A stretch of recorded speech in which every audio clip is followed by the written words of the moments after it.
नमस्कार दोस्तों, स्वागत है आपका BMJ एकेडमी में। दोस्तों, इंडियन पॉलिटी के वीडियो सीरीज़ में हम राष्ट्रपति की शक्तियों के बारे में पढ़ रहे थे। आज के इस वीडियो में हम राष्ट्रपति से संबंधित जितने भी प्रश्न बन सकते हैं जो परीक्षा के लिए महत्वपूर्ण हैं उन्हें देखेंगे। इस वीडियो के सभी प्रश्न विभिन्न परीक्षाओं में कई बार पूछे जा चुके हैं और आगे भी पूछे जाएंगे, इसलिए दोस्तों वीडियो को स्किप मत कीजिएगा, पूरा देखिएगा। तो आइए दोस्तों शुरू करते हैं। भारतीय संविधान के अनुसार संघ की कार्यपालिका शक्ति किसमें निहित होती है? संघ के कार्यपालिका प्रमुख राष्ट्रपति होते हैं, परंतु अगर वास्तविक प्रमुख कहा जाए तो वो प्राइम मिनिस्टर होते हैं। देश की तीनों सेनाओं का अध्यक्ष कौन होता है? ये होते हैं राष्ट्रपति। भारत के राष्ट्रपति निर्वाचित होने के लिए किसी व्यक्ति की न्यूनतम आयु कितनी होनी चाहिए? न्यूनतम आयु होनी चाहिए 35 वर्ष और अधिकतम आयु की कोई सीमा नहीं है। कोई एक व्यक्ति राष्ट्रपति पद के लिए अधिकतम कितनी बार निर्वाचित हो सकता है? तो इसकी कोई सीमा नहीं है। भारत के राष्ट्रपति का पद भारतीय संविधान के किस अनुच्छेद में दिया गया है? भारतीय संविधान के अनुच्छेद 52 में भारत के राष्ट्रपति का पद है। राष्ट्रपति के चुनाव के लिए निर्वाचक मंडल का प्रावधान किस अनुच्छेद में है? अनुच्छेद 54 में राष्ट्रपति के निर्वाचन का प्रावधान किया गया है, जिसमें यह वर्णन किया गया है कि राष्ट्रपति का निर्वाचन जनता के द्वारा नहीं बल्कि एक निर्वाचक मंडल के द्वारा किया जाता है। राष्ट्रपति के निर्वाचन के लिए निर्वाचक मंडल में सदस्य कौन कौन होते हैं? राष्ट्रपति के निर्वाचन के लिए निर्वाचक मंडल में लोकसभा के सभी निर्वाचित सदस्य, राज्यसभा के सभी निर्वाचित सदस्य, विधानसभा के सभी निर्वाचित सदस्य और दिल्ली तथा पुडुचेरी केंद्र शासित प्रदेश के विधानसभा के निर्वाचित सदस्य शामिल होते हैं। राष्ट्रपति के निर्वाचक मंडल में कोई भी मनोनीत सदस्य भाग नहीं लेते हैं और ना ही किसी राज्य का विधान परिषद भाग लेता है। राष्ट्रपति का निर्वाचन किस विधि से होता है? राष्ट्रपति का निर्वाचन अप्रत्यक्ष विधि से होता है, जिसमें एकल संक्रमणीय मत और अनुपातिक प्रतिनिधित्व प्रणाली का प्रयोग किया जाता है। राष्ट्रपति का निर्वाचन किसके द्वारा करवाया जाता है? ये निर्वाचन आयोग की जिम्मेदारी होती है। राष्ट्रपति के निर्वाचन से संबंधित जितने भी मामले होते हैं उसकी जांच किसके द्वारा की जाती है?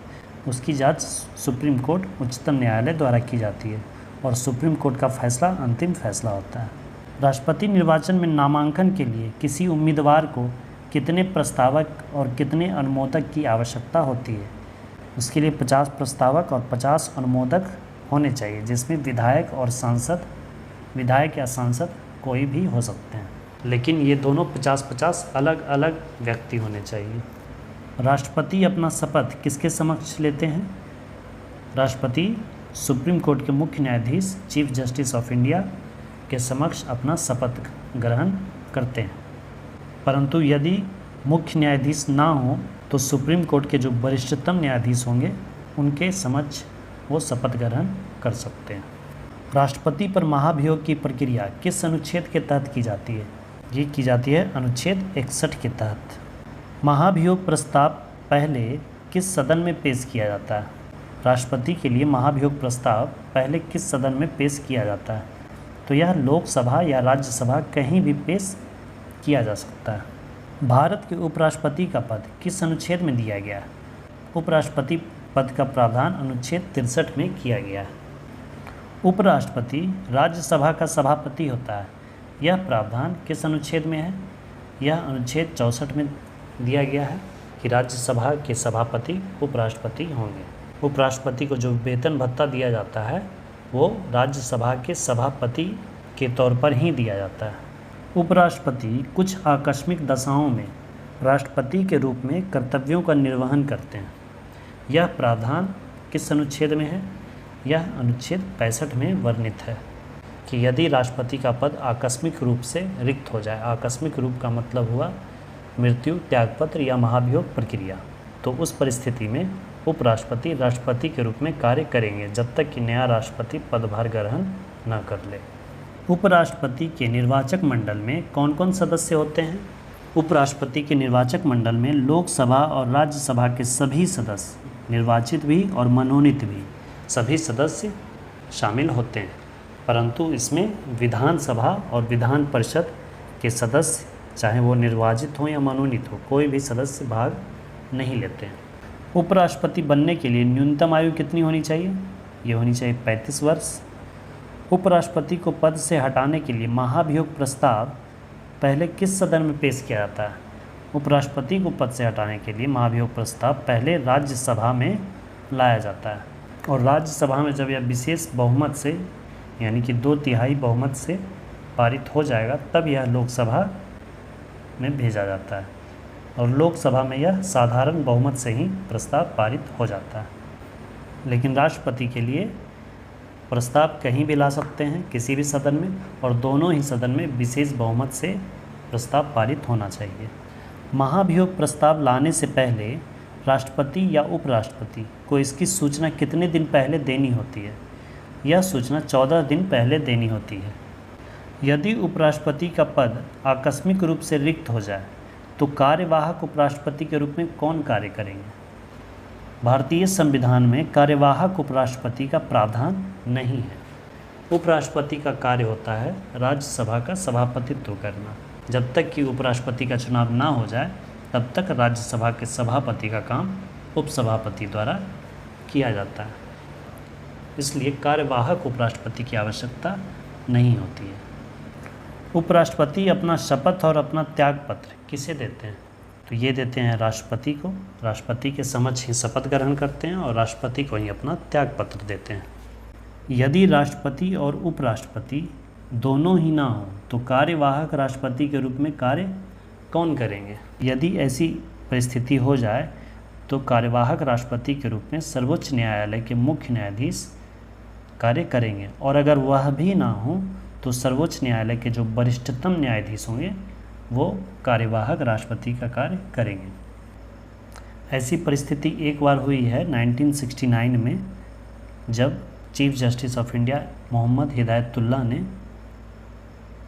कार्यवाहक राष्ट्रपति के रूप में कार्य किया था, क्योंकि उस समय जो राष्ट्रपति थे डॉक्टर जाकिर हुसैन, कार्यकाल के दौरान ही उनकी मृत्यु हो गई थी, और फिर जो उपराष्ट्रपति थे उस वक्त वीवी गिरी, राष्ट्रपति इलेक्शन के लिए उन्होंने उपराष्ट्रपति पद से इस्तीफा दे दिया था। तो उस वक्त ना ही राष्ट्रपति थे और ना ही उपराष्ट्रपति थे। तो उस समय मोहम्मद हिदायतुल्लाह ने कार्यवाहक राष्ट्रपति के रूप में कार्य किया था। राष्ट्रपति द्वारा क्षमादान की शक्ति किस अनुच्छेद में वर्णित है? क्षमादान दिया जाता है अनुच्छेद 72 के अनुसार। क्षमादान में कौन कौन से टाइप्स होते हैं, ये सब मैंने राष्ट्रपति की शक्तियाँ वीडियो में इन सभी बिंदुओं पे मैंने डिटेल में चर्चा किया है, आप उन वीडियोस को ज़रूर देखें। राज्यों के राज्यपाल की नियुक्ति किसके द्वारा की जाती है? ये राष्ट्रपति के द्वारा ही की जाती है, और राज्यपाल का स्थानांतरण भी राष्ट्रपति के द्वारा ही किया जाता है। दिल्ली और पुडुचेरी के सीएम की नियुक्ति किसके द्वारा की जाती है? यह राष्ट्रपति द्वारा की जाती है उपराज्यपाल के सिफारिश पर। यह नियुक्ति की जाती है राष्ट्रपति के द्वारा, लेकिन शपथ ग्रहण उपराज्यपाल के ही समक्ष लिया जाता है। राज्यों के हाई कोर्ट के न्यायाधीशों की नियुक्ति किसके द्वारा की जाती है? सुप्रीम कोर्ट हो या हाई कोर्ट हो, सभी में न्यायाधीशों की नियुक्ति राष्ट्रपति के द्वारा ही की जाती है, और उनका स्थानांतरण भी राष्ट्रपति के द्वारा ही किया जाता है। भारत के महान्यायवादी की नियुक्ति किसके द्वारा की जाती है? यह भी राष्ट्रपति के द्वारा की जाती है। भारत के महान्यायवादी का वर्णन भारतीय संविधान के अनुच्छेद 76 में वर्णित है। राष्ट्रपति के द्वारा अंतर्राज्यीय परिषद का गठन भारतीय संविधान के किस अनुच्छेद के अनुसार किया जाता है? यह अनुच्छेद 263 के अनुसार इस परिषद का गठन किया जाता है। देश के किसी भी क्षेत्र को अनुसूचित जनजातीय क्षेत्र घोषित करने की शक्ति किसके पास है? यह शक्ति राष्ट्रपति के पास होती है। राष्ट्रपति किसी साधारण विधेयक को पुनर्विचार के लिए वापस संसद में भेज सकता है। यह शक्ति राष्ट्रपति को किस अनुच्छेद द्वारा दी गई है? यह अनुच्छेद 111 में वर्णित है। इसी अनुच्छेद में राष्ट्रपति के वीटो पावर की भी शक्ति दी गई है। किस संविधान संशोधन के तहत राष्ट्रपति को संविधान संशोधन विधेयकों पर स्वीकृति देने के लिए बाध्य कर दिया गया था? यह किया गया था 24वां संविधान संशोधन 1971 में। इस संशोधन अधिनियम के द्वारा अनुच्छेद 368 के तहत किए गए संविधान संशोधन विधेयक पर राष्ट्रपति अनुमति देने के लिए बाध्य होगा। उसे ना तो वह पुनर्विचार के लिए भेज सकता है और ना ही उस पर अपना वीटो पावर लगा सकता है। उसे अनुमति देनी ही होगी। राष्ट्रपति की वीटो पावर किस अनुच्छेद में है? अनुच्छेद 111 में है। किन विधेयकों को राष्ट्रपति पुनर्विचार के लिए वापस नहीं भेज सकता, उसे पहली बार में ही स्वीकृति देनी होती है? पहला तो अभी हमने देखा संविधान संशोधन विधेयक, दूसरा होता है धन विधेयक। भारतीय संविधान के किस अनुच्छेद के तहत राष्ट्रपति के पास संसद सत्र बुलाने और सत्रावसान का अधिकार है? यह अधिकार अनुच्छेद 86 में वर्णित है। संविधान के किस अनुच्छेद में राष्ट्रपति प्रधानमंत्री की सलाह पर 5 वर्ष होने के पूर्व ही लोकसभा को भंग कर सकते हैं? ये अनुच्छेद 85 में दिया गया है। इसके अनुसार प्रधानमंत्री की सलाह पर 5 वर्ष होने से पूर्व ही राष्ट्रपति लोकसभा का विघटन कर सकते हैं। राष्ट्रपति के पास दोनों सदनों लोकसभा और राज्यसभा का संयुक्त बैठक बुलाने की शक्ति होती है। यह शक्ति भारतीय संविधान के किस अनुच्छेद द्वारा दी गई है? यह भारतीय संविधान के अनुच्छेद 108 में इसका वर्णन किया गया है। संयुक्त अधिवेशन को बुलाने की शक्ति राष्ट्रपति के पास होती है, लेकिन उसकी अध्यक्षता कौन करते हैं? उसकी अध्यक्षता की जाती है लोकसभा अध्यक्ष के द्वारा। राष्ट्रपति के अध्यादेश जारी करने की शक्ति भारतीय संविधान के किस अनुच्छेद में है? अध्यादेश जारी करने की शक्ति अनुच्छेद 123 में दी गई है। यदि संसद सत्र ना चल रहा हो और कोई आवश्यक कानून को जारी करना हो तो उसके लिए राष्ट्रपति अध्यादेश जारी करते हैं, लेकिन इस अध्यादेश को 6 सप्ताह के भीतर संसद से स्वीकृति मिल जानी चाहिए, नहीं तो यह अध्यादेश स्वतः ही खत्म हो जाता है। भारत के राष्ट्रपति देश के किसी भी विधि या सार्वजनिक महत्व के किसी विषय पर सुप्रीम कोर्ट से सलाह ले सकते हैं। यह शक्ति उन्हें किस अनुच्छेद के द्वारा दी गई है? यह शक्ति उन्हें अनुच्छेद 143 के द्वारा दी गई है। इसके अनुसार राष्ट्रपति किसी भी विषय पर निर्णय लेने के लिए सुप्रीम कोर्ट से सलाह ले सकते हैं, लेकिन सुप्रीम कोर्ट की सलाह राष्ट्रपति माने या ना माने, इसके लिए वो बाध्य नहीं होते हैं। राष्ट्रपति किस अनुच्छेद के तहत राष्ट्रीय आपातकाल की घोषणा करते हैं? राष्ट्रीय आपात की घोषणा राष्ट्रपति अनुच्छेद 352 के तहत करते हैं, जो कि मंत्रिमंडल की लिखित स्वीकृति पर ही की जाती है। और राष्ट्रीय आपात की घोषणा पर यह आवश्यक है कि संसद से 1 माह के भीतर संसद से स्वीकृति मिल जानी चाहिए, और यदि साधारण बहुमत से स्वीकृति मिल जाती है तो फिर इस आपातकाल को 6 माह तक जारी रखा जा सकता है। भारत में आज़ादी के बाद से अब तक कितने बार राष्ट्रीय आपात लगाया गया है? ऐसा अब तक 3 बार किया जा चुका है। पहली बार लगाया गया था 1962 ईस्वी में भारत चीन युद्ध के समय, दूसरी बार 1965 में भारत पाक युद्ध के समय, और तीसरी बार 1975 में जेपी आंदोलन संपूर्ण क्रांति के समय। राज्यों में संवैधानिक तंत्र की विफलता के कारण राष्ट्रपति शासन किस अनुच्छेद द्वारा लगाया जाता है? यह लगाया जाता है अनुच्छेद 356 के तहत, और यह राज्यपाल के लिखित प्रतिवेदन पर राष्ट्रपति द्वारा लगाया जाता है। राज्यों में राष्ट्रपति शासन अधिकतम कितने समय के लिए लगाया जा सकता है? इसके लिए प्रत्येक 6 माह पर संसद की स्वीकृति लेनी होती है, और इस तरह से अधिकतम 3 वर्ष तक राष्ट्रपति शासन राज्य में लगाए रख सकते हैं। वित्तीय आपात की घोषणा राष्ट्रपति किस अनुच्छेद के तहत करते हैं? वित्तीय आपात की घोषणा अनुच्छेद 360 के तहत की जाती है राष्ट्रपति के द्वारा। भारत में अब तक एक बार भी वित्तीय आपात लगाने की नौबत नहीं आई है। भारत के प्रथम राष्ट्रपति डॉक्टर राजेंद्र प्रसाद को 24 जनवरी 1950 को राष्ट्रपति चुन लिया गया था। इनका नाम किसने प्रस्तावित किया था? जवाहरलाल नेहरू ने इनका नाम प्रस्तावित किया था, और सरदार वल्लभ भाई पटेल ने अनुमोदित किया था। भारत में अब तक कार्यवाहक राष्ट्रपति के रूप में किन किन लोगों ने कार्य किया है? कार्यवाहक राष्ट्रपति के रूप में अब तक 3 लोगों ने कार्य किया है, वीवी गिरी, एम हिदायतुल्ला और बीडी जत्ती। वीवी गिरी ने उस समय कार्य किया जब डॉक्टर जाकिर हुसैन की मृत्यु हो गई थी 1969 में। ये उपराष्ट्रपति थे, इन्होंने राष्ट्रपति का पद संभाला। फिर जब राष्ट्रपति का चुनाव होने लगा तो इन्होंने ही, वीवी गिरी ने ही उपराष्ट्रपति के पद से इस्तीफा दे दिया, तो इस तरह से राष्ट्रपति और उपराष्ट्रपति दोनों का पद खाली हो गया। तो फिर 1969 में ही एम हिदायतुल्ला, जो कि चीफ जस्टिस ऑफ इंडिया थे, उन्होंने कार्यवाहक राष्ट्रपति का कार्य किया। फिर 1977 में भारत के 5वें राष्ट्रपति फ़खरुद्दीन अली अहमद, जिनकी मृत्यु भी कार्यकाल के दौरान ही हो गई।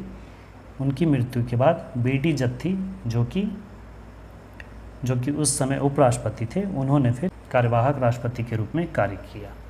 तो इस तरह अब तक 3 बार कार्यवाहक राष्ट्रपति ने कार्य किया है। भारत में निर्विरोध चुने गए एकमात्र राष्ट्रपति कौन है? ये हैं नीलम संजीव रेड्डी। वह राष्ट्रपति जिनका निर्वाचन दूसरे चक्र की मतगणना के फलस्वरूप हुआ, ये बने थे बीवी गिरी। वह राष्ट्रपति जिनका निधन कार्यकाल के दौरान हुआ, ऐसे 2 राष्ट्रपति हैं, एक डॉक्टर जाकिर हुसैन और दूसरा फखरुद्दीन अली अहमद। वह राष्ट्रपति जिन्होंने लोकसभा अध्यक्ष के रूप में भी कार्य किया है, ये थे नीलम संजीव रेड्डी। वैसे राष्ट्रपति जिन्होंने राज्यों के मुख्यमंत्री के रूप में भी कार्य किया है, वैसे राष्ट्रपति जो राज्य के मुख्यमंत्री भी थे और आगे चलकर देश के राष्ट्रपति बने, तो ये थे ज्ञानी जैल सिंह, शंकर दयाल शर्मा, बीडी जत्थी और नीलम संजीव रेड्डी। शंकर दयाल शर्मा और बीडी जत्थी ये दोनों उपराष्ट्रपति के पद पर भी रह चुके हैं। अब तक कितने राष्ट्रपतियों को भारत रत्न दिया जा चुका है? तो ऐसे कुल 5 राष्ट्रपति हैं जिन्हें कि भारत रत्न दिया गया है। वे हैं सर्वपल्ली राधाकृष्णन 1954 में, डॉक्टर राजेंद्र प्रसाद, इन्हें 1962 में दिया गया, डॉक्टर जाकिर हुसैन, इन्हें 1963 में दिया गया, डॉक्टर APJ अब्दुल कलाम, इन्हें 1997 में, और प्रणब मुखर्जी, इन्हें 2019 में दिया गया। वर्तमान राष्ट्रपति द्रौपदी मुर्मू निर्वाचन क्रम में किस स्थान पर हैं? ये निर्वाचन क्रम में 16वें स्थान और व्यक्ति क्रम में देखा जाए तो 15वें स्थान की राष्ट्रपति हैं। तो ये थे दोस्तों राष्ट्रपति से जुड़े सभी प्रमुख प्रश्न जो आपकी परीक्षाओं के लिए महत्वपूर्ण है। आशा करता हूँ कि यह वीडियो आपको पसंद आई हो और आपके लिए हेल्पफुल हो। वीडियो को अपने दोस्तों और अपने स्टडी ग्रुप्स में शेयर करें और इसकी PDF के लिए आप टेलीग्राम या व्हाट्सएप ग्रुप ज्वाइन कर सकते हैं, जिसका लिंक डिस्क्रिप्शन में दिया गया है। वीडियो को अंत तक देखने के लिए धन्यवाद दोस्तों। जय हिंद।